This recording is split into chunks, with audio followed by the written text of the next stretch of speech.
दर्शकवृन्द नमस्कार। कार्यक्रममा तपाईलाई हार्दिक स्वागत छ। नेपाल सरकार स्वास्थ्य तथा जनसङ्ख्या मन्त्रालय, राष्ट्रिय स्वास्थ्य शिक्षा सूचना तथा सञ्चार केन्द्र र नेपाल टेलिभिजनको संयुक्त प्रस्तुति कार्यक्रम स्वस्थ जीवन तपाईले हरेक दिन यसै समयमा एनटिभी प्लसबाट हेर्न सक्नुहुन्छ, जहाँ हामी स्वास्थ्य सम्बन्धी विभिन्न आयामहरूबाट कुराकानी गर्ने गर्छौं अनि विज्ञका सुझाव र सल्लाह पनि प्रस्तुत गर्ने गर्छौं। समृद्ध नेपाल सुखी नेपालीको राष्ट्रिय आकांक्षा तब मात्रै पूरा हुन्छ जब हामीले स्वास्थ्य सेवा सम्पूर्ण नागरिकलाई पुर्याउन सक्छौं। त्यसैले पनि हामीले यो विषयलाई गम्भीरतापूर्वक यहाँ उठाउने गरेका हौं। त्यसमाथि पनि स्वास्थ्यलाई संविधानको मौलिक हकमै राखिसकिएको आजको परिप्रेक्ष्यमा हामीले चाहे जस्तो समाज निर्माण गर्ने हुने स्वस्थ समाज निर्माण गर्नु अति जरुरी छ भन्ने सोचेर पनि हामीले यो कार्यक्रमको सुरुवात गरेका हौं, जुन दैनिक रूपमा प्रस्तुत हुने गर्छ।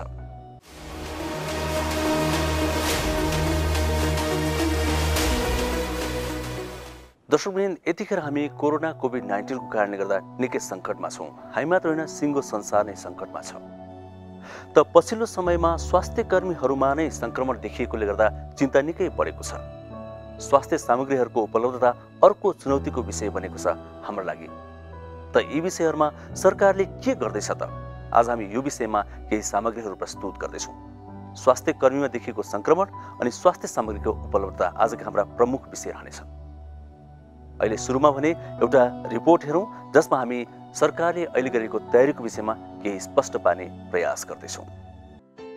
नेपाल कोरोना संक्रमण नियन्त्रणको लागि 5 महिनादेखि प्रयासरत छ, तर संक्रमणको जोखिम भने बढ्दै गएको छ। स्वास्थ्य तथा जनसङ्ख्या मन्त्रालयका अनुसार 72 जिल्लामा कोरोना भाइरस संक्रमण देखिसकेको छ। 5 जिल्लामा कोरोना संक्रमितको संख्या 0 रहेको छ। सङ्खुवासभा, मनाङ, मुस्ताङ, डोल्पा र हुम्ला बाहेक 72 जिल्लामा कोरोना संक्रमित छन्। कोरोना संक्रमणको जोखिम बढेपछि विभिन्न जिल्लामा निषेधाज्ञा जारी गरिएको छ। काठमाडौँ उपत्यकाका केही स्थानीय तहले निषेधाज्ञा जारी गरेका छन् भने जिल्ला प्रशासन कार्यालयले केही आदेश जारी गरी कोरोना संक्रमण नियन्त्रणको प्रयास गरेको छ।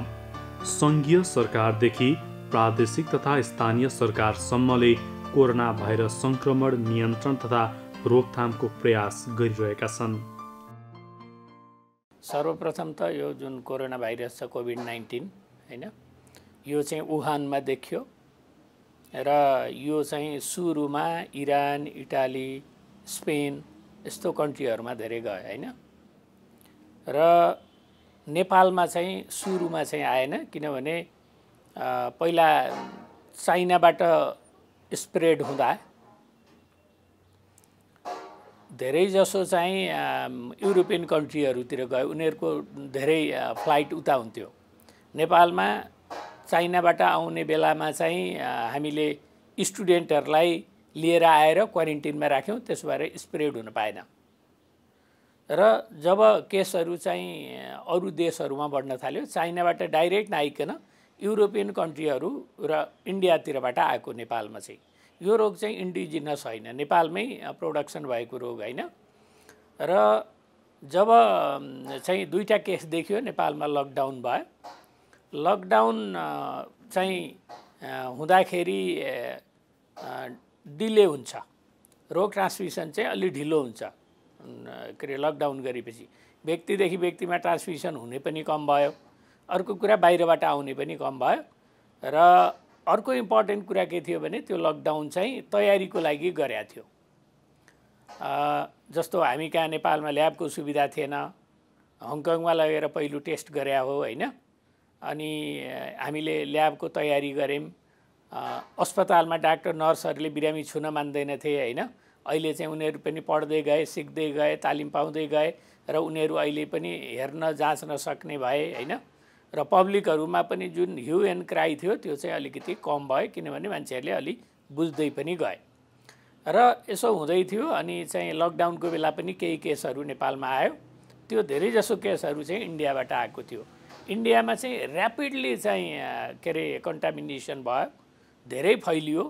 र इन्डियामा फैलिसकेपछि इन्डियासँग हाम्रो ओपन बोर्डर भएको भएर मान्छेहरू नेपालतिर छिर्न थाले। छिर्न थालेपछि धेरैजसो चाहिँ तराईतिर छिरे।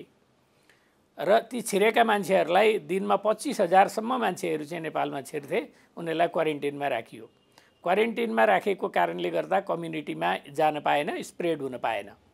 तर क्वारेन्टिनमा चाहिँ एक आपसमा अलिअलि सर्यो पनि होला। क्वारेन्टिनको त्यति राम्रो व्यवस्थापन हामीले गर्न सकेको थिएन, तैपनि जति सर्यो क्वारेन्टिनभित्रै भएका मान्छेलाई सर्यो र ती मान्छेहरूले समाजमा लगेनन्।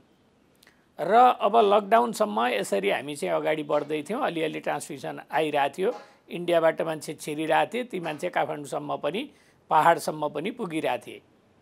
जब चाहिँ इन्डियामा लकडाउन खुकुलो गरियो त्यसपछि मान्छे चाहिँ धेरै मान्छेहरू चाहिँ हाम्रो बोर्डरमा छिर्न थाले र कोरोनाको सङ्क्रमण नेपालभित्र छिर्यो। र अहिले चाहिँ नेपालमा पनि लकडाउन लामो रह्यो हैन, सधैँ लकडाउन गर्न सम्भव पनि थिएन। सरकारले लकडाउन अलिकति खुकुलो गर्यो। हामी पनि स्वास्थ्य संस्थाहरू, ल्याबहरू हामीले तयार गऱ्यौँ हैन। एउटा पनि केस नहुने देशमा हामी आज हिजो मात्रै 12,000 टेस्ट भएको थियो, हामी अहिले 20-22,000 टेस्ट गर्न सक्ने अवस्थामा पुगेका छौँ। अब चाहिँ खोल्दा फरक पर्दैन भन्ने हिसाबले हामीले खोल्यौँ। अब के भयो भने इन्डियाबाट मान्छे तराईमा खेती गर्न आउने, इन्डियामा चाहिँ लकडाउन भएको हुनाले बिहारमा, उत्तर प्रदेशमा मान्छेहरू उपचारको लागि नेपाली डाक्टरहरूलाई देखाउन के अरे बोर्डरहरूमा आउने। अनि त्यसो गर्नाले चाहिँ अहिले वीरगन्जमा, के अरे रौतहटमा, मोरङमा हैन, पश्चिम धनगढीतिर अहिले चाहिँ यो फैलियो। साथसाथै मान्छेहरू नेपाल छिरेपछि ती मान्छेहरू चाहिँ पहाडतिर पनि आए। इन्डियाबाट धेरै मान्छे चाहिँ काठमाडौँमा आए, किन इन्डियन मान्छेहरूको काठमाडौँमा व्यवसाय थियो हैन, काम गर्नको लागि उनीहरू आए। यहाँ आउँदाखेरि उनीहरूले रोग पनि लिएर आए र उनीहरूबाट अहिले ट्रान्समिसन भयो। र अहिले भनौँ न हिजो मात्रै काठमाडौँमा 172 जना केस पोजिटिभ देखियो। र यो भनेको के हो भने यो चाहिँ अहिले एकदम ट्रान्समिसनको उच्च जोखिममा र उच्च दरमा अहिले ट्रान्समिसन भइरहेको छ। तराईका केही जिल्लाहरूमा र विशेष गरी सहरी क्षेत्रहरूमा समुदायमा फैलिसकेको अथवा चाहिँ फैलिने सुरुवाती अवस्थामा रहेको भनेर पनि भन्नुहुन्छ धेरै डाक्टर साहबहरूले। अब सङ्क्रमणको जोखिमको कुरा गर्दाखेरि मृत्युदरको हिसाबलाई हेर्दाखेरि पनि तुलनात्मक रूपमा पहिलाभन्दा अलिकति बढी मृत्युदर पनि अहिले देखिन थालेको छ। यो चाहिँ किन भएको डाक्टर साहब? यो धेरै मानिसहरूको अहिले मृत्यु हुनुको पछाडि कारण के छ? सबभन्दा पहिला त नेपालमा जुन मृत्युदर छ कोरोनाको त्यो चाहिँ एकदमै न्यून छ हैन। अरू देशहरूसँग कम्पेयर गर्दाखेरि नेपालको कोरोनाको कारणले भएको मृत्यु चाहिँ एकदमै कम छ, 0.3% छ, जहाँ कि बाहिर चाहिँ 5-10% पनि पुगेको छ कति कन्ट्रीमा। तर अहिले आएर अलि बढेको छ हैन। त्यो बढ्नुको कारण के हो भने पहिला चाहिँ जति मान्छे पोजिटिभ आए हामीले लकडाउन गरेको बेलामा ती मान्छेहरू बलिया मान्छे, दिन उमेरका मान्छे, 20 देखि 50 वर्ष उमेरका, इन्डियामा काम गर्न कमाउन गएका मान्छे, स्वस्थ मान्छेहरू थिए तिनीहरू। ती मान्छेहरूलाई कोरोना लागे पनि लक्षण देखिँदैन। लक्षण देखिहाल्यो भने पनि मान्छे सिरियस हुँदैन र डेथ हुने सम्भावना कम हुन्छ। त्यस्तो मान्छेहरूमा चाहिँ डायबिटिज, हाइपरटेन्सन हुने चान्स पनि 20 देखि 50 वर्षको मान्छेहरूमा कम हुन्छ। त्यसले गर्दा उनीहरूमा चाहिँ रोगले ठुलो असर गर्न सकेन। तर अहिले आएर के भयो भने जो इन्डियामा चाहिँ काम गर्न गएका मान्छे थिए, विदेशमा अरू देशमा काम गर्न गएका मान्छे थिए, ती मान्छे फर्केर आए नेपालमा र उनीहरूले चाहिँ अब कन्ट्याक्टलाई अरूलाई सार्न थाले। अरू जो मान्छेलाई सर्यो ती मान्छे त 20 देखि 50 वर्ष उमेरका मात्रै थिएनन्, स्वस्थ मान्छे थिएनन्। ती त कति डायबिटिज भएका थिए, कति हाइपरटेन्सन भएका थिए, कति मृगौलाको रोग भएका थिए, कति चाहिँ क्यान्सर भएका थिए, कति चाहिँ इम्युनो कम्प्रोमाइज थिए, रोगको विरुद्धमा लड्न सक्ने शक्ति कम भएका थिए। ती मान्छेहरूलाई पनि सर्यो। त्यसो भएको हुनाले अब ती मान्छेहरूमा चाहिँ लक्षण देखिने चान्स पनि धेरै हुन्छ। लक्षण देखिएपछि मृत्यु हुने चान्स पनि अरू पपुलेसनको भन्दा धेरै हुन्छ। त्यसो भएको भएर मृत्युदर अलिकति अहिले आएर बढ्न गएको छ। कन्ट्याक्ट ट्रेसिङ गरेर जसरी एउटा भनौँ न समाजमा कति फैलेको छ भनेर एउटा डेटा कलेक्सन गरिरहनु भएको छ, अब त्यो दायरा फराकिलो बनाउनको निम्ति हामी पूर्व तयारी अवस्थामा छौँ कि छैनौँ? किनकि पछिल्लो समयमा अहिले देखिरहेको एउटा अलार्मिङ डेटाले चाहिँ अझै बढ्न सक्ने सम्भावनाहरू देखाइरहेको छ। के छ अवस्था? अब के छ भने यसमा दुईटा कुरा हुन्छ। एउटा कुरा भनेको कुनै कम्युनिटीमा यो गएको छ कि छैन भनेर स्याम्पलिङ गर्ने कुरा हैन। त्यो स्याम्पलिङ गर्दाखेरि कहिले पोजिटिभ भेटिन्छ पनि, कहिले पोजिटिभ भेटिँदैन पनि। म एउटा सानो इक्जाम्पल भन्न चाहन्छु। जस्तो काठमाडौँ बाहिरबाट आएका मान्छेहरू हामीले चाहिँ फर्पिङमा, नागढुङ्गामा र यता चाहिँ साँगामा हामीले टेस्ट गऱ्यौँ। त्यसमा 10,500 टेस्ट गर्दा 40 जनामा पोजिटिभ आयो भनेको एकदमै कम मान्छे पोजिटिभ आयो हैन। र त्यसमा 10,500 टेस्टको खर्च गरेर 40 जना भेट्नु भनेको त्यो चाहिँ एकदम कस्ट इफेक्टिभ कुरा होइन। त्यही पनि कस्ट भन्ने कुरा मान्छेको लाइफमा धेरै इम्पोर्टेन्ट होइन, तर एज ए होल भन्दा हामीले त्यो पनि कम्पेयर गर्नुपर्छ। त्यसो भएर धेरै भेटिँदैन। हामीले चाहिँ यता भैँसेपाटी एरियामा, तिनकुने एरियामा र काठमाडौँका चाहिँ ब्याङ्कका काउन्टरहरू, हस्पिटलका काउन्टरहरू यस्ताबाट पनि हामीले स्याम्पलिङ गऱ्यौँ। त्यसमा पनि एकदमै कम केस भेटियो। केस धेरै कति बेला भेटिन्छ? कन्ट्याक्ट ट्रेसिङबाट। जो मान्छे पोजिटिभ छ त्यो पोजिटिभले कोलाई चाहिँ सम्पर्क गरेका थियो, कहाँ पुगेका थियो, कहाँ चाहिँ भेटेको थियो मान्छे, ती मान्छेको टेस्ट गर्यो भने धेरै भेटिन्छ। र सबभन्दा चाहिँ उपयोगी कस्ट इफेक्टिभ तरिका भनेको कन्ट्याक्ट ट्रेसिङै हो। अहिले जुन टेस्टहरू आइरहेछ हैन, अहिले रिजल्ट आइरहेछ, हिजो 12,000 चान्चुन थियो, अस्ति 10,000 11,000 थियो। त्यो चाहिँ हामीले अहिले पोजिटिभ आएका मान्छेहरूको एरियाबाट लिएका स्याम्पलहरू हुन्। जस्तो पर्सामा, मोरङमा, सुनसरीमा, यता चाहिँ सर्लाहीमा, बारामा हैन, यो अनि काठमाडौँमा कन्ट्याक्टमा आएका मान्छेको वरिपरिका मान्छेहरूको स्याम्पल लिएको हो। त्यो स्याम्पल लिँदाखेरि चाहिँ हिजो भनौँ न झन्डै 5% पोजिटिभ आयो हिजो हैन, 5.5 जति आयो। र यो पोजिटिभ रेट चाहिँ अझ पनि कम हो ट्रेसिङको हिसाबले। हुँदै नभए राम्रो, तर भएका त छुट्नु भएन नि। त्यसो भएर यो ट्रेसिङ गर्ने पनि एउटा विधि छ। 10% भन्दा बढी मान्छे पोजिटिभ आउन थाले कन्ट्याक्ट ट्रेसिङ गर्दा भने टोटल पपुलेसनको हामीले जाँच गरेको सङ्ख्याको त्यो चाहिँ दायरालाई बढाउनुपर्छ हैन। यस्तो चाहिँ 3 दिन मात्रै भएको छ नेपालमा हैन। असार महिनामा भएको थियो, हामीले गरेको टेस्टमा 10% नागेको 3 दिन थियो। र 2% भन्दा कम पोजिटिभ आयो भने त्यो हाम्रो गर्ने तरिका मिलेन, पैसा धेरै खर्च भयो, पोजिटिभ भेटिएन भन्ने हुन्छ। त्यसो भएर हामीले कन्ट्याक्ट ट्रेसिङलाई चाहिँ दायरा बढाउने भनेको पनि के हो भने जो मान्छे पोजिटिभ भेटिन्छ उसका वरिपरिका मान्छेहरूको टेस्ट गर्ने। जस्तो अस्पतालमा बिरामीहरू गइरहन्छन्, अस्पतालका स्टाफहरू, फ्रन्टलाइनमा काम गर्ने मान्छेहरूको टेस्ट गर्ने। जस्तो सुरक्षाकर्मीहरूको टेस्ट गर्ने, उनीहरू त ग्रुपमा बस्छन्, बाहिर धेरै एक्सपोज हुनुपर्छ। जस्तो पत्रकारहरूको गर्ने, धेरै बाहिर निस्किनुपर्छ, हिँड्नुपर्छ। यस्ता चाहिँ target group plus contact tracing चाहिँ नै गर्नुपर्छ। यो गर्यो भने मात्र हामी चाहिँ सन्तोषप्रद तरिकाले चाहिँ पोजिटिभहरू भेट्टाउन सक्छौँ र हामीले त्यसरी नै दायरा फराकिलो बनाउँदै गएका छौँ। अब अहिले व्यवस्थापनको सन्दर्भमा कुरा गर्दाखेरि चाहिँ लक्षण नभएका बिरामीहरूलाई यहाँहरूले कसरी व्यवस्थापन गर्ने र लक्षण भएका बिरामीहरूलाई अझ व्यवस्थापन गर्नको निम्ति, जटिलता आएको खण्डमा व्यवस्थापन गर्नको निम्ति कस्ता पूर्वाधारहरूका लागि हामी तयार छौँ कि छैनौँ? अब यसमा चाहिँ यो उपचारको कुरा म भनौँ, कोरोना भाइरसको कोभिड-19 को उपचार छैन। एक सेन्टेन्समा भन्नुपर्दा यसको कुनै पनि उपचार छैन।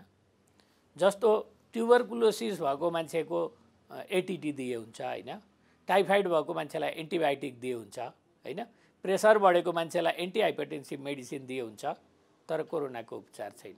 हामी कोरोनाको सम्बन्धमा कस्तो अवस्थामा छौँ भने ट्युबरकुलोसिसको औषधि ननिस्केको अहिलेभन्दा 100 वर्ष अगाडि ट्युबरकुलोसिसको जसरी उपचार गरिन्थ्यो भनेको पेटभरि खाना दिने, तागतिलो खाना दिने, राम्रो चाहिँ के अरे वातावरण भएको ठाउँमा लगेर राख्ने भनेर टोखामा माथि के अरे पहाडमा सेनेटोरियम बनाएर राखिएको थियो हैन, मान्छेलाई अलि सजिलो हुन्छ भनेर।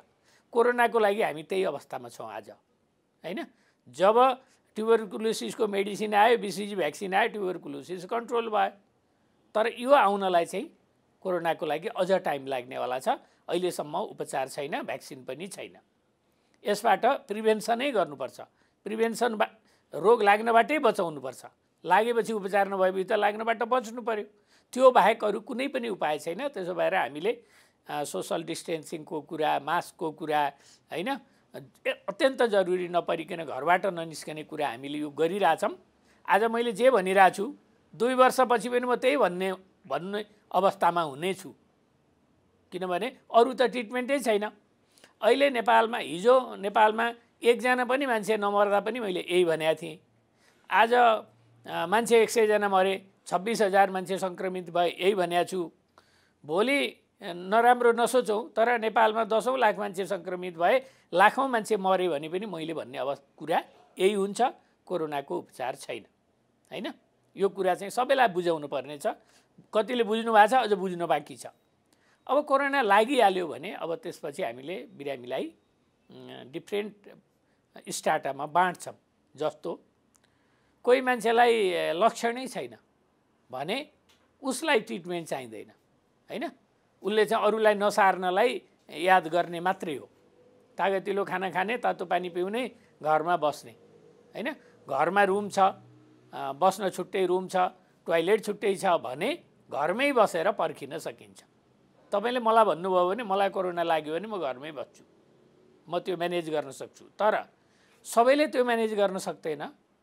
जसले म्यानेज गर्न सक्दैन, घरमा बस्दा टिममा होला, ग्रुपमा होला, डेरामा धेरै मान्छे बसेका होलान्, घरमा बाथरुम सेयर गर्नुपर्ने होला, त्यस्तो मान्छेहरू चाहिँ घरमा बस्न सम्भव छैन। त्यस्तो मान्छेहरूलाई आइसोलेसन सेन्टरमा राख्नुपर्छ। आइसोलेसन सेन्टर भनेका अस्पताल होइनन्, यी भनेका बस्ने ठाउँहरू हुन्। कुनै होटल हुनसक्छ, कुनै चाहिँ कम्युनिटी भवन हुनसक्छ, हैन, कुनै ट्रेनिङ सेन्टरहरू हुनसक्छ, र कुनै अस्पतालै पनि हुनसक्छ, अस्पतालको बिल्डिङ पनि हुनसक्छ। त्यस्तो ठाउँमा बिरामीलाई राख्ने, उहाँहरूलाई बिहान बेलुका टेम्परेचर हेर्ने, कुनै समस्या भयो भने समस्या हेर्ने स्वास्थ्यकर्मीले हेर्छ, त्यहाँ बस्ने, 14 दिन बिताउने, अनि त्यसपछि घर फर्किने, हैन। यो भनेको आइसोलेसन सेन्टर भयो। अब कतिपय मान्छेलाई सिम्पटम देखिन्छ, लक्षण देखिन्छ, ज्वरो आएको होला, खोकी लागेको होला, पिसाब कम हुँदै गएको होला, यस्तो समस्याहरू देखिन थाल्यो भने त्यो बिरामीलाई हामीले अस्पतालमा राख्नुपर्छ। जहाँ समस्या पर्यो भने उसलाई सपोर्टिभ ट्रिटमेन्ट त छैन, सास फेर्न सकेन, अक्सिजन लगाउनु पर्ला, अक्सिजन लगाएर नि भएन भेन्टिलेटरमा हाल्नु पर्ला। तर भेन्टिलेटरमा गइसकेपछि बिरामीलाई फर्काउन धेरै गाह्रो हुन्छ कोभिड-19 मा, किनभने यो हामीले अरू देशहरूको अनुभवबाट पनि सिक्यौँ। र कसैले एन्टिभाइरल मेडिसिन ट्राई गर्छु भन्ला, अहिले रेमसिभिर औषधिको यहाँ हल्ला भइरहेछ नि, यो औषधि ट्रायलमा छ अहिले, फेज 3 ट्रायलमा। यो चाहिँ कन्फर्म मेडिसिन होइन, यसले एकदम सहयोग गर्छ भनेको पनि छैन। तर डाक्टरहरूले यो ट्रायलमा दिन चाहनु भएको छ। ठिक गर्छ कि गरे गर्छ, नगरे पनि केही छैन, दिई हेरौँ न भनेर दिन लाग्नु भएको छ, र त्यसको हामी अहिले व्यवस्थापन गर्दैछौँ। त्यस्तो पर्यो भने त्यस्ता मान्छेलाई आइसियुमा पनि राख्नुपर्छ। त्यसो भएको हुनाले अस्पतालमा राख्ने हो। र अस्पतालमा धेरै बिरामी राख्न जरुरी छैन, जसलाई सिम्पटम देखिएको छ उनीहरूलाई मात्रै राख्ने हो। 100कडा 30% मान्छेलाई चाहिँ सिम्पटम हुन्छ भन्छन्, र नेपालमा त अहिले त्यो पनि पुगेको छैन, 5-10% मान्छेलाई मात्रै सिम्पटम छ। त्यस्ता मान्छेलाई हामी अस्पतालमा राख्ने हो, अरूलाई आइसोलेसन सेन्टरमा राख्ने हो। अब तपाईँले मलाई प्रश्न गर्न सक्नुहुन्छ कि किन त यी केही पनि लक्षण नभएका मान्छे अस्पतालमा राखेको भनेर। पहिला सुरुमा पोजिटिभ आउँदै गर्दा मान्छे एकदमै चाहिँ आत्तिएका थिए, हैन। हामीलाई पनि अनुभव धेरै थिएन। अब कहाँ लगेर राख्ने, कहाँ भवन बन्दोबस्त गर्ने, लकडाउनले गर्दा अस्पताल चाहिँ खाली छन्, तिनै अस्पतालमा लगेर राख्ने, त्यहाँ बेड पनि छ, त्यहाँ खाने व्यवस्था पनि मिलाउन सकिन्छ, त्यहाँ नर्सेजहरू पनि छन्, त्यहाँ डाक्टर पनि छन् भनेर अस्पताल लगेको। वास्तवमा लक्षण नभएका मान्छेलाई अस्पताल लान जरुरी थिएन र लानु हुँदैन। त्यो उपचारको कुरा गर्दै गर्दाखेरि चाहिँ अहिले कतिपय स्वास्थ्य कर्मीहरू आफै सङ्क्रमित भएका समाचारहरू पनि आइरहेका छन्। विशेष गरी तराईका जिल्लाहरूमा र काठमाडौँमै पनि केही ठाउँहरूमा स्वास्थ्य कर्मीहरू सङ्क्रमित भएको भन्ने समाचार आइरहँदाखेरि चाहिँ अब जनशक्ति व्यवस्थापन गर्ने सन्दर्भमा यसै पनि हाम्रो जनशक्ति कम भएको अवस्था छ। नेपाल जस्तो सानो मुलुकमा कसरी व्यवस्थापन गर्ने रणनीतिहरू अगाडि बढाइरहनु भएको छ? अब यो एकदमै च्यालेन्जिङ छ। तपाईँले जुन प्रश्न गर्नुभएको छ यसले चाहिँ हामीलाई चाहिँ अलि चिन्तित बनाएको छ। किनभने म फेरि पनि के भन्न चाहन्छु भने मान्छेहरूले एउटा मास्क नलगाइदिएर, 2 मिटरको दूरी कायम नगरिदिएर, पथ प्रयोजनमा नबस्तेर मान्छेहरू सङ्क्रमित भए, हैन। तिनै सङ्क्रमित आएर हाम्रा डाक्टर, नर्सेज, स्वास्थ्यकर्मीलाई सारे, हो। र भोलि चाहिँ के हुन्छ, डाक्टरहरू पनि बिरामी पर्दै जाने, अरू स्वास्थ्यकर्मी नर्सेजहरू पनि बिरामी पर्दै गएपछि त अब अस्पतालले त सेवा क्याटर गर्न सक्दैन र हामी चाहिँ एकदमै अप्ठ्यारो परिस्थितिमा हामी जाने सम्भावना तयार भएको छ अहिले। त्यसो भएर आज पनि म भनिरहेको छु कि आफू बाँच्नका लागि डाक्टर स्वास्थ्यकर्मी पहिला बाँच्न पर्यो कि हो। त्यसको लागि रोग ट्रान्समिसन नगर्नका लागि हामीले जुन जनस्वास्थ्यका मापदण्डलाई हामीले जोड दिइरहेछौँ त्यो अझ फेरि म जोड दिन चाहन्छु र तपाईँहरू बच्नका लागि यो चाहिँ दूरी, मास्क र जरुरी काम नपरी घरबाट ननिस्कने चाहिँ अहिले गरिरहनुहोस् भनेर भनिरहेको छु। अब यसो गर्दा गर्दै नि स्वास्थ्यकर्मीहरू सङ्क्रमित भए, सुन्नुभयो होला नि अस्पताल सिल गर्यो भनेर। अस्पताल सिल हुँदैन, गर्नु हुँदैन।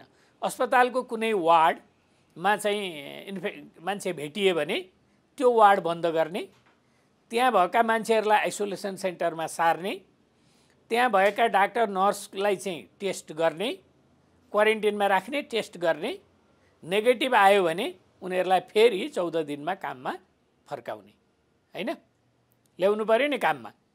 र त्यसरी अस्पताल व्यवस्थापन गर्नुपर्छ। र अहिले काठमाडौँको अस्पताल जहाँ जहाँ पोजिटिभ केसहरू भेटिया छन् त्यहाँ अस्पतालहरू बन्द भएका छैनन्, सर्टेन अस्पतालको पार्टहरू बन्द भएका छन्।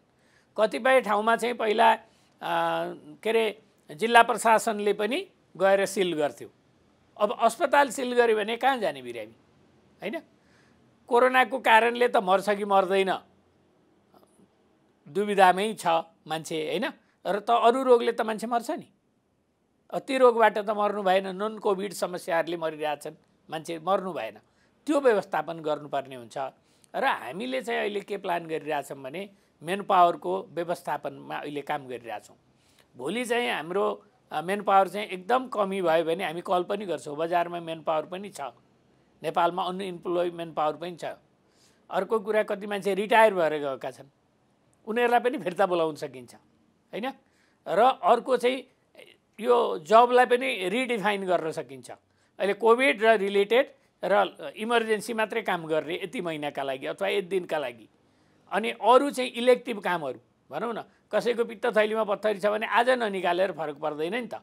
कम्प्लिकेसन छ भने आज निकाल्ने, नभए 1 वर्षपछि निकाले नि हुन्छ नि। कसैको पाठेघर निकाल्नुपर्ने अपरेसन छ, लाइफ थ्रेटनिङ कन्डिसन छैन भने उसलाई 6 महिनापछि गरे पनि हुन्छ। तर कोरोनाको ट्रिटमेन्ट त गर्नै पर्छ, इमर्जेन्सीको त ट्रिटमेन्ट गर्नै पर्छ। अनि त्यसमा चाहिँ हामी मेन पावर चाहिँ डाइभर्ट गर्छौँ। र फेरि एउटा कुरा के चाहिँ इम्पोर्टेन्ट छ भने यो स्वास्थ्यकर्मीहरू पनि सधैँका लागि फिर्ता जाने त होइन नि। उहाँहरू इन्फेक्टेड हुन्जेल बस्नुहुन्छ, जब इन्फेक्सन सकिन्छ आउनुहुन्छ, काम गर्नुहुन्छ। हामी त्यसरी नै काम गरिरहेछौँ।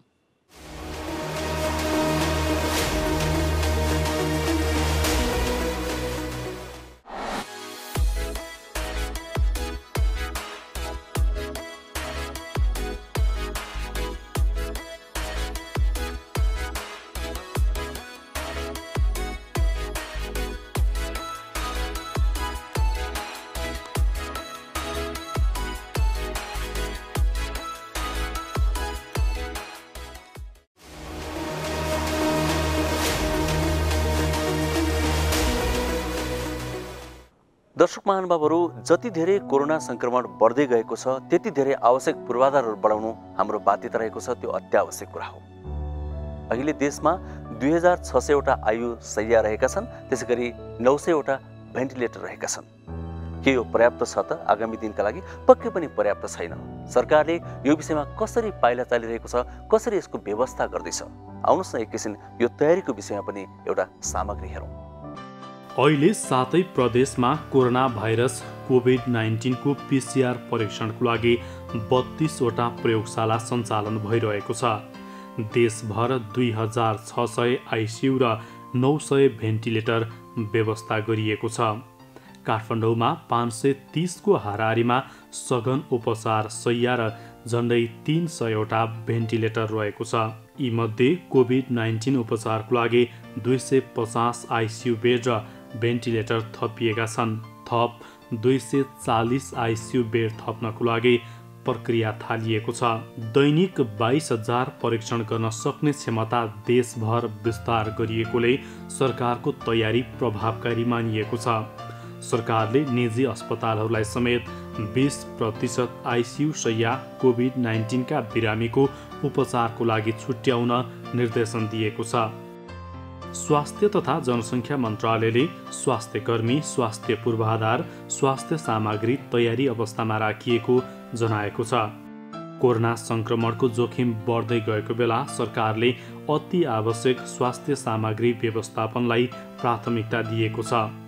भेन्टिलेटर, प्रयोगशालाका सामग्री, आइसियुमा आवश्यक औषधि लगायत भण्डारणलाई प्राथमिकता दिएको स्वास्थ्य सेवा विभागले जनाएको छ।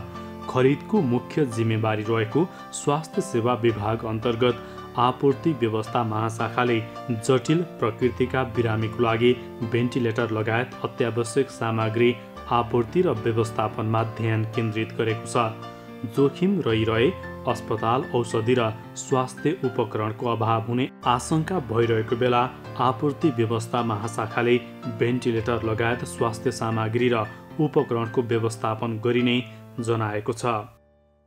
अब यो स्वास्थ्य सेवा विभागको एउटा चाहिँ नि व्यवस्थापन महाशाखा यति अभिन्न अङ्ग हो जसले रुटिन डे टु डे वर्कमा देशैभरिको चाहिँ औषधि र औषधिजन्य सामग्रीहरू खरिद गरेका सामानलाई भण्डारण गरेर जहाँ जहाँ पठाउनु पर्ने हो हस्पिटलदेखि हाम्रो स्वास्थ्य संस्थाहरूमा त्यसको प्रमुख दायित्वभित्र पर्दछ। जहाँसम्म कोभिडको अवस्थामा पनि हामी यी कुराहरू गर्छौँ।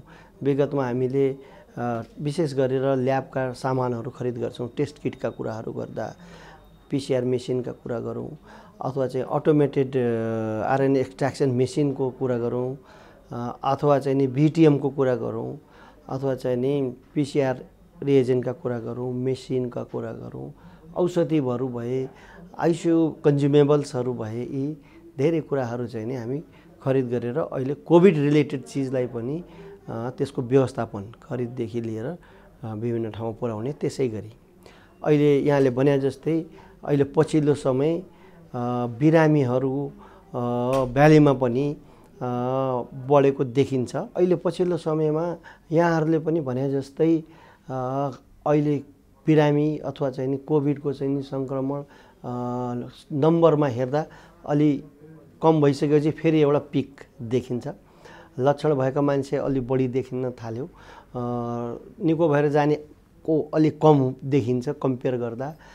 मृत्यु पनि अहिले हामीले चाहिँ नि 3 डिजिटमा हैन 100 समथिङ भएकै अवस्था रह्यो। यद्यपि यी अवस्थाले एउटा हामीलाई अबको दिनमा असाध्यै सतर्कता एउटा प्रत्येक इन्डिभिजुअल लेभलमा संस्थागत रूपमा र चाहिँ नि गभर्मेन्टको लेभलमा चाहिँ मनन गरेर अगाडि बढ्नु भने योभन्दा नराम्रो सिचुएसन नआउन होस् भन्नको लागि अब हामीले काम गर्नुपर्ने छ। जसरी अहिले नेपाल सरकार स्वास्थ्य मन्त्रालय स्वास्थ्य विभागले भ्यालीभित्रै पनि आइसोलेसन सेन्टरको कुराहरू, मान्छे बढी बिरामी भयो भने लक्षणविहीन भएको, लक्षण नभएकाहरूलाई चाहिँ नि आइसोलेसन सेन्टरहरू राख्ने, जस्तै इचुङ्गोमा राख्ने भयो, त्यस्तै 4-5 ठाउँमा हाम्रो छ। त्यसको व्यवस्थापन, उनीहरूको औषधि उपचार, त्यसपछि उहाँहरूलाई खाना, यी सबै कुराको व्यवस्थापन चाहिँ नि विभागले चाहिँ नि सुरु गरेको छ। त्यसै गरी अब बिरामी बढी भएको बिरामीहरूलाई हस्पिटल अथवा आइसियुमा राख्ने धेरै कुरा ट्रिटमेन्टको पाटोहरू पनि मन्त्रालय र हाम्रो समन्वयमा मन्त्रालयले गरिरहेको अवस्था हो। त्यसले गर्दा अब अहिले मूलत के चाहिँ हो भन्दाखेरि हामीले यसरी भनिराख्दा पहिला आफूले आफूलाई बचाउँ। त्यो भनेको के हो? फेरि पनि आफ्नो सेफ्टी, सामाजिक दूरी कायम गर्ने जस्तो, ह्यान्ड वासिङका कुराहरू भए, मास्क लगाउने, यी बेसिक कुरालाई प्रत्येक देशको चाहिँ नि इन्डिभिजुअलले हामीले मनोनयन गरेनौँ भने जसरी हामी अहिले इन्फर्मेसन दिइराखेका छौँ, धेरैजनाको जीवनसँग बचाउनको लागि कार्यरत छौँ। त्यसले गर्दा अब अहिले हाम्रो देशमा हामी आफू बाँचेर धेरैलाई बचाउनेतिर स्वच्छताको साथ सेफ्टीका साथ अगाडि बढ्यो भने पक्कै पनि भोलि त्यस्तो नराम्रो नहोला भन्ने चाहिँ नि सुनिश्चित गर्न सकिन्छ। त्यस अवस्थामा स्वास्थ्य सेवा विभागको आपूर्ति एउटा मेरो शाखा हो, व्यवस्थापनभित्र 4वटा शाखाहरू छन्। त्यसमध्ये खरिद गर्ने, औषधि गर्ने यी कुराहरूको शाखा प्रमुख हुनुहुन्छ र डी साहब हाम्रो लिडर हुनुहुन्छ र मन्त्रालय हाम्रो सचिवज्यू मन्त्रीज्यूहरू असाध्यै चाहिँ नि कोभिडसँग कहीँ पनि कम्प्रोमाइज नहोस् है, खबरदार सामान पुगेन अथवा यो भएन, बी केयरफुल, हामीले गर्नु के पर्यो भन्ने कुराहरूलाई अलर्ट गर्नुहुन्छ र हामी आफै पनि अलर्ट छौँ। यो कोभिड भनेको यस्तो हो, अरू रोगले नजिक भएर देखिने चिज यो टाढा हुनुपर्ने, तर फेरि सर्ने चाहिँ धेरै क्रमहरू बढी हुन्छ। अलिकति हाम्रो व्यवहारलाई अलिकति हामीले त्यसलाई आचार संहिताभित्र हामी प्रत्येक व्यक्ति रहेनौँ भने गाह्रो हुन्छ। सबै एफर्टहरू लाउँदै पनि त्यो इनपुट भनौँ अथवा फाइनेन्सियल हाम्रो पनि लगानी पनि हुने, तर खोजेको कुरा इन्डिभिजुअल लेभलले बढे पनि हामीले आचार संहितामा रहेनौँ भने त्यसलाई ह्याम्पर गर्छ। आपूर्तिको सन्दर्भमा चाहिँ धेरै मानिसहरूलाई अहिले कोभिड सङ्क्रमण बढी मात्रामा देखिएको अवस्थामा चाहिँ PCR परीक्षण पनि धेरै बढाउनु पर्यो, दायरा ठुलो बनाउनु पर्यो भन्ने आवाज पनि आइरहेको छ। यसलाई व्यवस्थापन गर्नको निम्ति जस्तो पछिल्लो समयमा केस चाहिँ पहिलाको तुलनामा निकै बढेको अवस्था छ, जति ल्याबहरू छन्, जति टेस्टहरू हुन्थ्यो त्यसको दायरा निकै बढाउनु पर्ने अवस्था छ। यसलाई चाहिँ यहाँहरूले पूर्व तयारीको हिसाबले हेर्दाखेरि अथवा चाहिँ आगामी दिनमा जसरी अहिले समुदायमा कोभिड सङ्क्रमण सुरु भएको छ यसलाई कतिको तयारी गरिरहनु भएको छ, आगामी रणनीति के छ? अब हामीले हाम्रो रणनीति नेपाल सरकारले तय गरेको असोजको अन्तिम हप्तासम्म एउटा चाहिँ नि health related rapid action plan छ। त्यो प्लान अनुसार हामीहरू सबै अगाडि बढिरहेको अवस्था हो। त्यो भनेको हाम्रो म्याक्सिमम 1,80,000सम्म सङ्क्रमण हुनसक्छ भन्छ त्यसले। हो त्यसको तयारी गर्नु हामीले के गर्नुपर्छ भन्ने कुरा हो। भनेको मतलब हामीले हाम्रो डेलीको हिजोको अवस्थामा एउटा कोभिड केस पोजिटिभ छ वा नेगेटिभ छ भनेर हामीले हङकङ पठाउनु पर्थ्यो। हाम्रो एउटा मेसिन थियो नेसनल पब्लिक हेल्थ ल्याबमा भने आज धेरै ठाउँमा चाहिँ नि मेसिनहरू भए। मेसिनहरू मात्र भएन, नेपाल सरकारको पहलमा हामीले टेन्डर गरेर 7वटा प्रदेशमा 7वटा अटोमेटेड RNA एक्सट्र्याक्सन मेसिनहरू खरिद गर्यो।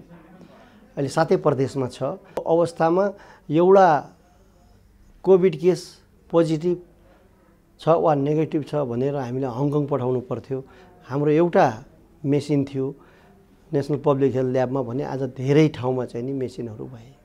मेसिनहरू मात्र भएन, नेपाल सरकारको पहलमा हामीले टेन्डर गरेर 7वटा प्रदेशमा 7वटा अटोमेटेड RNA एक्सट्र्याक्सन मेसिनहरू खरिद गर्यो। अहिले 7 प्रदेशमा छ।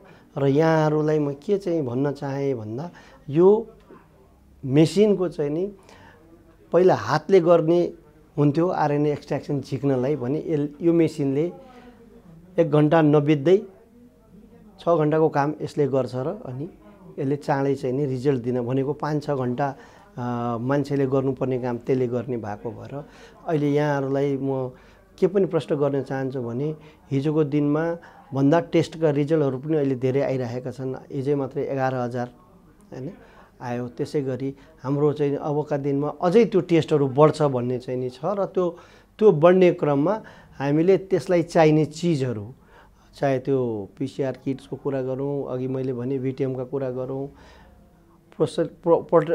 पर्सनल प्रोटेक्सन इक्विपमेन्टका कुराहरू गरौँ, गगल्सका, यी सम्पूर्ण कुराहरूलाई त्यो health sector rapid action plan अनुसार हामी अघि बढिराखेका छौँ। त्यसले धेरै ठुलो धनराशिको डिमान्ड गर्छ, तैपनि हामी त्यसलाई के गर्छौँ भन्दा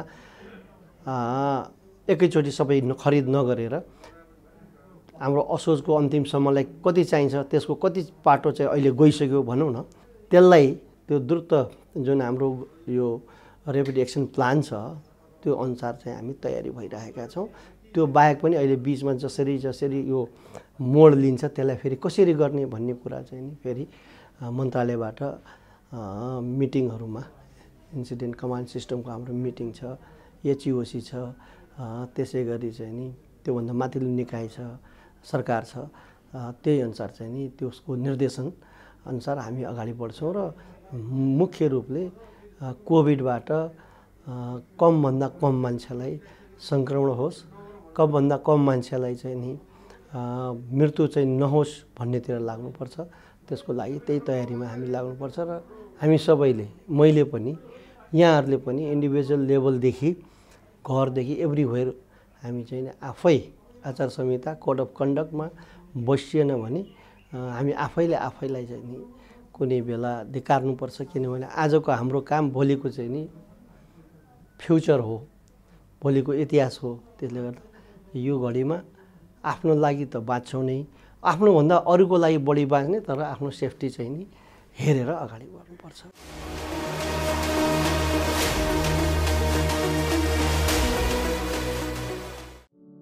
अहिले विश्व नै कोरोना भाइरस कोभिड-19 को महामारीबाट आक्रान्त बनेको छ। नेपालमा पनि यसको संक्रमण दिनानुदिन बढ्ने क्रममा छ। कोरोना भाइरसको संक्रमणबाट बच्न हामीले स्वास्थ्य सतर्कताका न्यूनतम मापदण्डहरू अपनाउनै पर्छ। अत्यावश्यक काम बाहेक घर बाहिर ननिस्कने, निस्कनै परे कम्तीमा 2 मिटरको सामाजिक दूरी कायम गर्ने, सही किसिमले मास्कको अनिवार्य प्रयोग गर्ने र साबुन पानीले पटक पटक हात धुने वा सेनिटाइजरको प्रयोग गर्नाले हामी कोरोना भाइरसको संक्रमणबाट बच्न सक्छौँ। हामी सुरक्षित रहे मात्र हाम्रा आफ्ना मान्छे सुरक्षित हुनेछन्। त्यसैले सतर्क बनौं, सुरक्षित रहौं।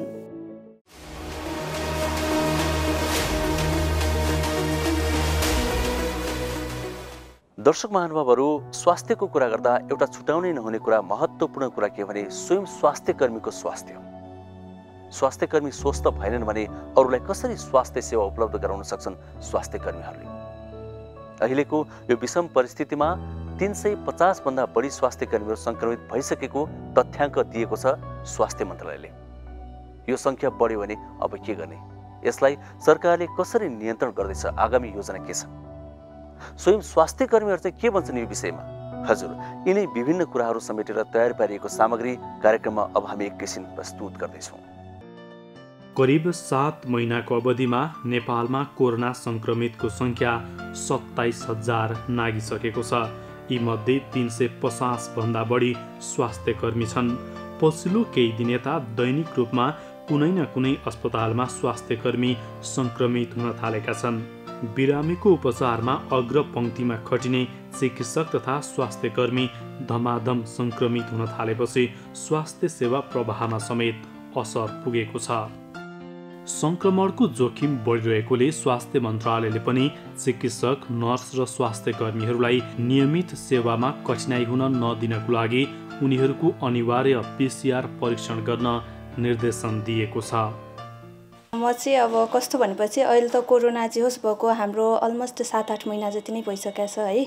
अब सुरुमा चाहिँ निकै डर लागेको थियो है, अब आफूलाई पनि सर्ने हो कि बा म नै कोरोना इन्फेक्टेड हुने हो कि होइन। त्यो डर सँगसँगै अब आफूले चाहिँ आफ्नो कारणले गर्दा अब परिवारहरूलाई नै मैले सार्ने हो कि बा भन्ने एकदमै डर लागेको थियो होइन। तर जब अब बिस्तारै अब यो त एकदम वर्ल्ड वाइड नै बढ्दै गयो है, त्यसपछि हाम्रै पेसेन्टहरू पनि हामीलाई पनि अब गर्दै केयर गर्दै गरेपछि चाहिँ जे होस् डर चाहिँ अहिले एकदमै कम भएको छ पहिलाको तुलनामा। यहाँ चाहिँ म आएको चाहिँ 3 महिना भयो। 3 महिना सुरुमा चाहिँ एडभर्टाइज गरेको थिएँ कोरोना महामारीकै लागि भनेर चाहिँ 26 जनाको कोटामा चाहिँ गरेको थियो। त्यसमा चाहिँ म सिलेक्ट भएको थिएँ। सुरुमा चाहिँ मैले अब घरदेखि चाहिँ अब गर्नुहुन्न, अझ मेन यो टेकु हस्पिटल हो नि त। अब टेकु भनेपछि सबैको कन्सेप्टमा चाहिँ अब त्यहाँ धेरै महामारी कोभिडकै पेसेन्ट हुन्छ अनि सर्छ भन्ने छ नि त। त्यही भएर चाहिँ घरबाट नगर भन्नुभएको थियो। अनि मैले चाहिँ घरमा चाहिँ कन्भिन्स गरेर चाहिँ यहाँ आएँ। अनि यहाँ आइसके पछाडि चाहिँ अब सुरुमा त एकदमै डर लागेको थियो। अब यो कस्तो नौलो खालको रोग कसरी सर्छ, के सर्छ भन्ने पनि राम्रोसँग आइडिया थिएन नि त।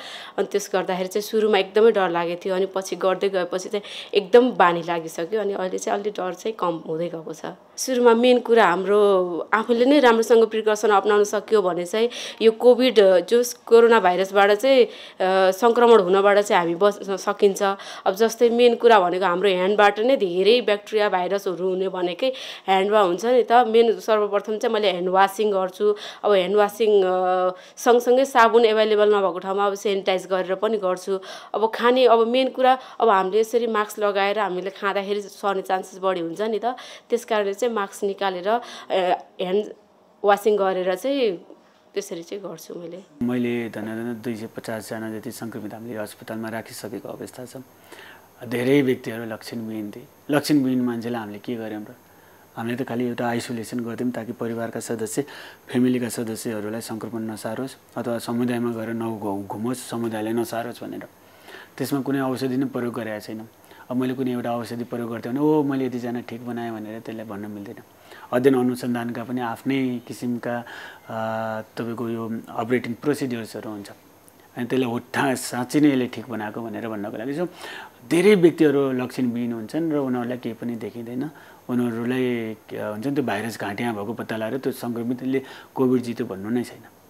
सबैभन्दा मुख्य कुरा लक्षण देखिएका व्यक्तिहरू जस्तै अहिले हेर्नु भने मेरो आइसियुमा 3 जना बिरामीहरू हुन्छ। उहाँलाई साह्रो निमोनिया छ। हामीले एनआइभीमा राखेका छौँ, अक्सिजन दिएर राखेका छौँ होइन, अलिक कृत्रिम प्रकारको भनेपछि ती व्यक्तिले अब हामीले प्रयोग गरेका औषधिहरूले उहाँ ठिक हुनुभयो भने उहाँले कोभिड जित्नुभयो र औषधि चाहिँले राम्रो काम गर्यो भन्ने कुराहरू हामीले भन्न सक्छौँ।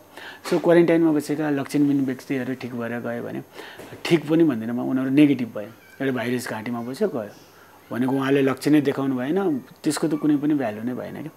लक्षण देखेका व्यक्तिहरूलाई औषधिको प्रयोग गरेर यदि ठिक भयो भने साँच्चै नै उनीहरूले कोरोना जित्यो अथवा औषधि प्रभावकारिता भयो भन्ने कुरा चाहिँ अनि बल्ल हामीले भन्न सक्छौँ। तर पनि त्यो अध्ययन अनुसन्धान गरेर साँच्चै नै औषधिले काम गरे हो कि होइन भन्ने कुराहरू चाहिँ जुन प्रोटोकल फलो गरेर अनि बल्ल भने नि ऱ्यान्डमाइज कन्ट्रोल ट्रायल्सहरूले मात्र भन्न सक्छ।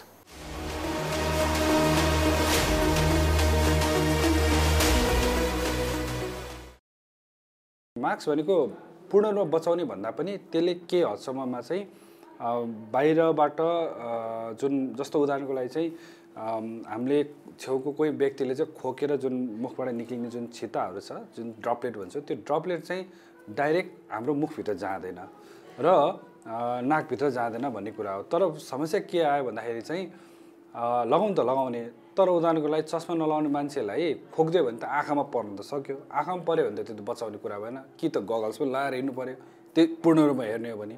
तर त्यो अवस्था त छैन र त्यो कारणले गर्दा एउटा पूर्ण रूपमा सुरक्षित भन्ने कुरा रहेन। अर्को कुरा चाहिँ हामीले मास्क लगाउँदै यो नाक र यो मुखको जुन छ यो दूरीमा भएकोमा चाहिँ खोक्लो बनाउँछ, राम्रोसँग लगाएको हुँदैन।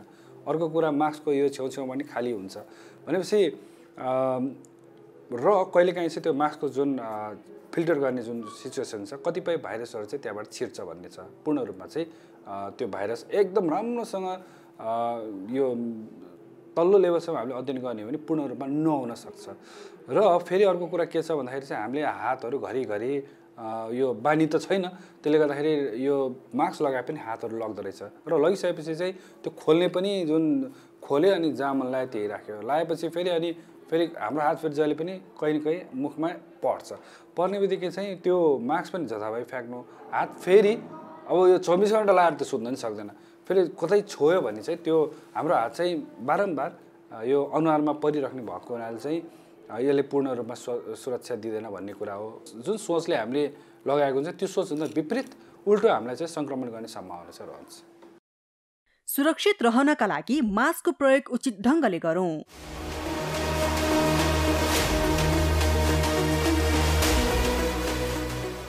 सबैभन्दा पहिलो कुरा आफै सचेत भइएन भने सरकारले जति नियम बनाए पनि जति धेरै उपचार गरे पनि केही फरक पर्नेवाला छैन। त्यसैले गर्दा हामी फेरि पनि आग्रह गर्छौँ कि सचेत बनौँ, सरकारले तोकेका मापदण्डहरू पुरा गरौँ। त्यो हाम्रै लागि हो, अरू कसैको लागि पनि होइन। हामी सचेत बन्यौँ भने, मास्क लगाएर हिँड्यौँ भने, अनावश्यक हिडडुल गरेनौँ भने, यस्ता विभिन्न खालका उपाय अपनायौँ भने कोरोना सङ्क्रमणबाट बच्न सक्छौँ अनि आफ्नो परिवार र समाजलाई पनि बचाउन सक्छौँ। हामी आजको लागि कार्यक्रमबाट अब बिदा माग्ने तर्खरमा छौँ। दैनिक कार्यक्रम हो, सधैँभरि आउँछौँ हामी। यो विषम परिस्थितिमा पनि हामीले स्वास्थ्य सेवाको महत्त्वलाई बुझेर हाम्रो दायित्व निर्वाह गर्ने क्रममा यो कार्यक्रम निर्माण गरिरहेका हौँ। हामी सामाजिक सञ्जालहरूमा पनि छौँ। तपाईँले यो कार्यक्रम नेपाल टेलिभिजनको अनलाइन nepaltvonline.com मा पनि हेर्न सक्नुहुन्छ, नेपाल टेलिभिजनको मोबाइल एप्समा पनि हेर्न सक्नुहुन्छ, युट्युबमा पनि हेर्न सक्नुहुन्छ। भोलि फेरि आउँछौँ आजकै समयमा। हामी सबैजनालाई बिदा दिनुहोस्। हस्त नमस्ते।